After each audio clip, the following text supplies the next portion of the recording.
السلام عليكم اخواني واخواتي، كنتمنى تكونوا بخير وعلى خير ان شاء الله، ويلقاكم هذا الفيديو بصحه جيده واحوال طيبه. كيف حالكم؟ كيف درتوا مع البرد؟ كنتمنى يدوزوا الله على خير وبخير ان شاء الله. اليوم جيتكم بواحد الوصفه ديال الخبز اللي غنديروا فيها جوج وصفات. يعني غادي نحضر فيها الخبز وغادي نحضر فيها واحد الوصفه اللي كتجي ساهله، وغادي نبداو على بركه الله. هنا في القصعه غادي ندير 4 ديال الزلايف ديال الفورس، غادي نغربلهم طبعا.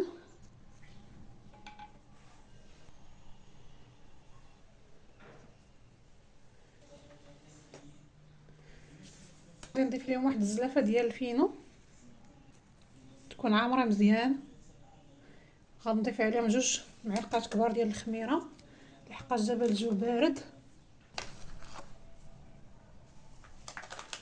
يكونوا عامرين مزيان. وغنغربلهم، غنضيف عليهم معلقه ديال السكر سنيده، يمكن لكم تعوضوها بالعسل. والماء غادي نديروه يكون سخون واحد شويه لحقاش الجو بارد كما قلت لكم. غنضيف واحد 2 معالق ديال الزيت يكونوا كبار على حسب الطحين. هاد الطريقه كتخلي الخبز كيجي مفشفش وخفيف مهوي من الداخل. كنتمنى تجربوها. غادي نخلط واحد شويه وغادي نبدا نضيف الماء.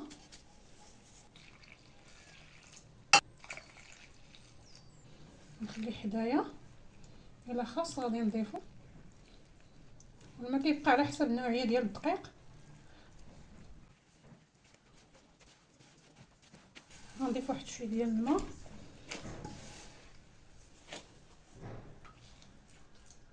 غير شويه.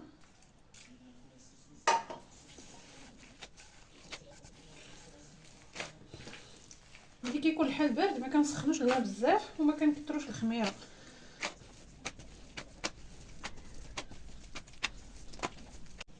بعد ما عجنت العجين ديالي واحد شويه، دابا غادي نديرو الملحه. والملحه كتبقى على حسب الذوق، وغنعجن مع هاد الملحه. وغادي نضيف واحد شويه ديال الماء وغادي نخليه يرتاح. يمكن لكم تعجنوا العجينه ديالكم مره واحده، يعني تدلكوها مزيان وخليوها حتى تختمر مزيان. انا بعد ما خليته 5 دقائق ارتاح، دابا غادي نجمعو بهاد الطريقه هذه. كنهزو بحال ما هكا وكندورو وكنبقاو نديو ونجيبو بحال هكا نورقو بهاد الطريقه هذه. راه كيولي مدلوك كتشوفوا.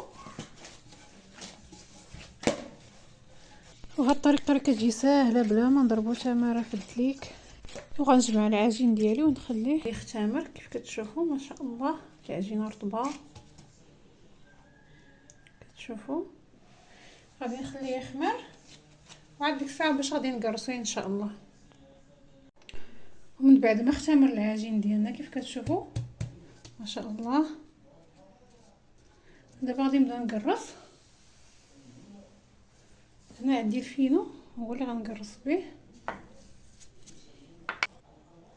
درتو في هاد الطبسيل باش هكا يكون سهل في الاستعمال. ودابا غادي نبدا نقرص.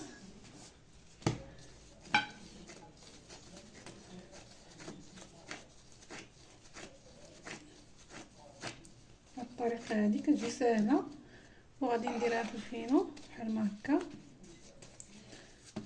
باش هكا تفند مزيان. غنديرو على المنديل. هنا راني درت واحد الخشبه رش عليها، وعاد باش درت هاد الزيف هذا ديال اللي غنحط عليه. ضروري ما نفرشو شي حاجه اللي تكون قاصحه بحال هكا، لحقاش الا درنا ديريكت الخبز ديالنا على سطح العمل يعني ما غيختمرش لحقاش الجو بارد. بغيتو ديروا الخبز كبير ديروا، بغيتو ديروه صغير يعني ماشي مشكل.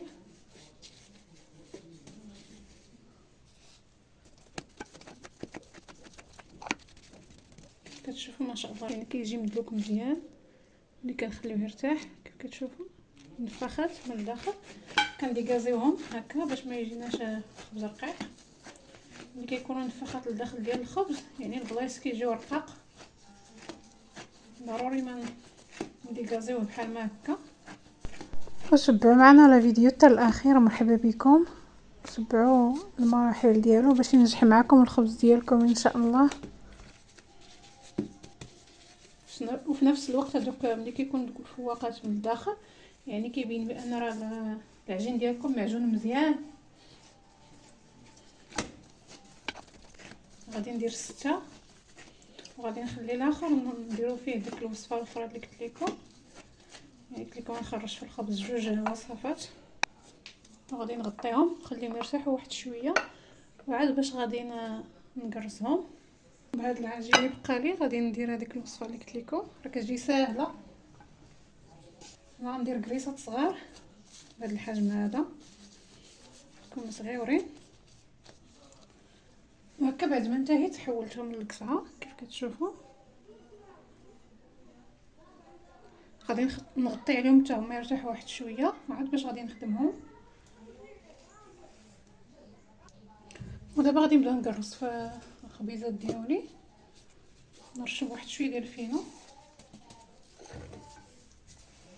كلكم تستعملوا المدلك صراحه كيسهل الخدمه دغيا دغيا. هاد السمك هذا ما ترققوهمش، الطريقه كتجي ساهله بزاف دغيا. كيتسرحوا الخبيزات ديالنا وكيخليو حتى الخبز يعني كيكون عنده واحد يعني الحجم اللي كيكون مقاد هكا. وغادي نقرص الخبز ديالي كامل وغادي نتلاقاو ان شاء الله.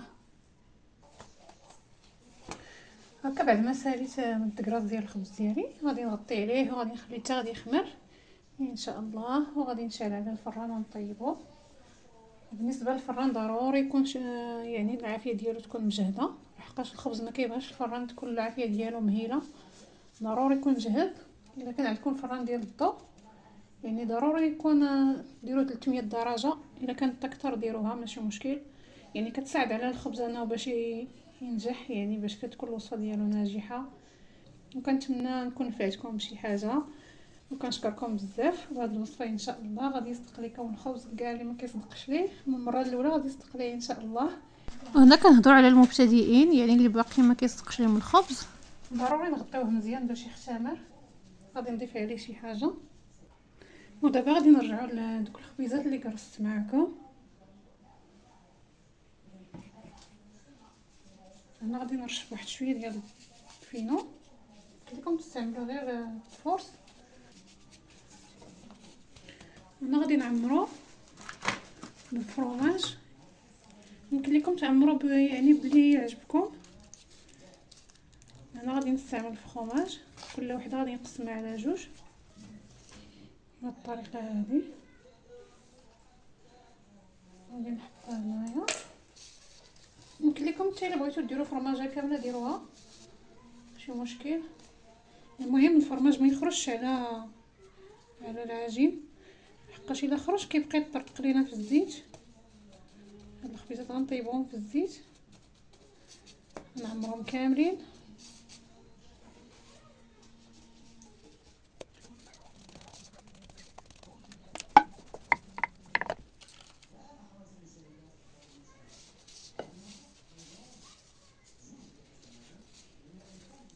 نجمعهم بهاد الطريقه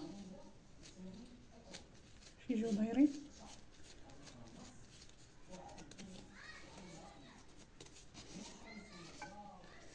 وغادي نكملهم وغادي نتلاقاو ان شاء الله.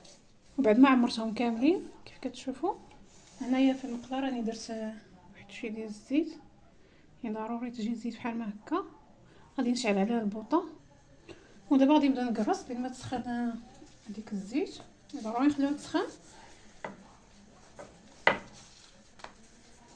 نوجد نقرصهم بهذا الشكل هذا كتشوفوا.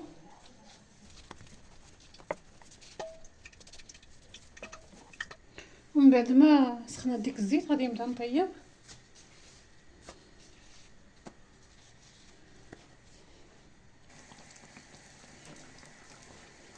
غادي نقلبهم لحقاش دغيا كيطيبوا.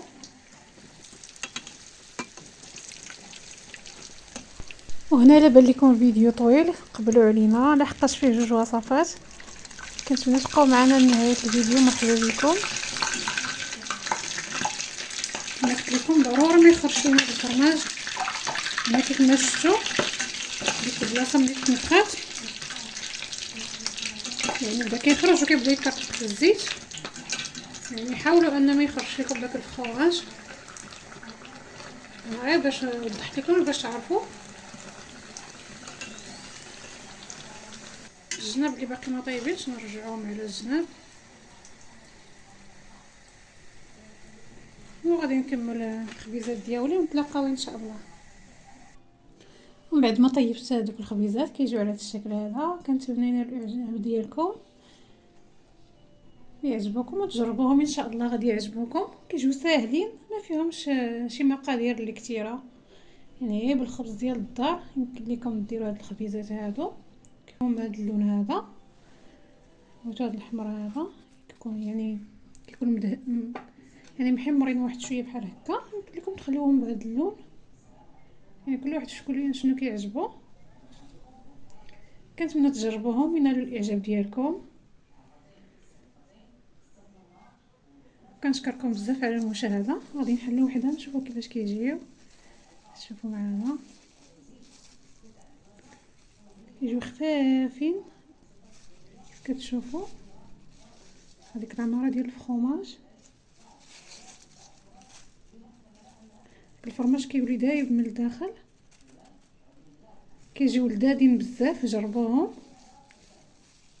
خفافين ومهوين من الداخل، كله مهوي ما شاء الله ومجعب. كنتمنى تجربوه، ردوا عليا في التعليقات. والناس جداد مرحبا بكم ومرحبا بالجميع. هنا الخبز ديالنا بعد ما اختمر غادي ندير ليه جوج شكات في الوسط.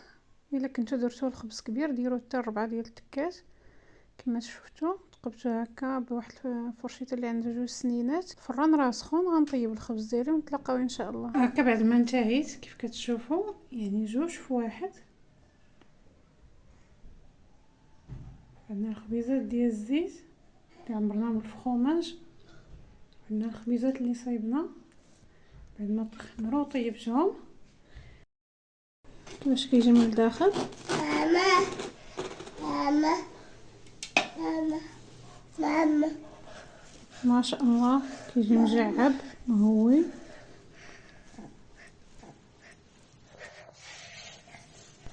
كيجي خفيف ومفشفش ما شاء الله. جربوه ان شاء الله غادي ينال الاعجاب ديالكم. بالنسبه لهذا راه خدينا منه جوج قبل ما نحطوه. وهكا غادي نكون وصلنا لنهايه ديال الفيديو. كنشكركم بزاف على المشاهده. الى عجبتكم الوصفه ديال اليوم كنتمنى ما تنسوناش من الاشتراك ديالكم في القناه اللي باقي ما اشتركش، وتفعيل الجرس باش يوصلكم كل جديد، ولايك وبارطاجيو القناه مع الاهل والاحباب. والى اللقاء الى فيديو اخر ان شاء الله.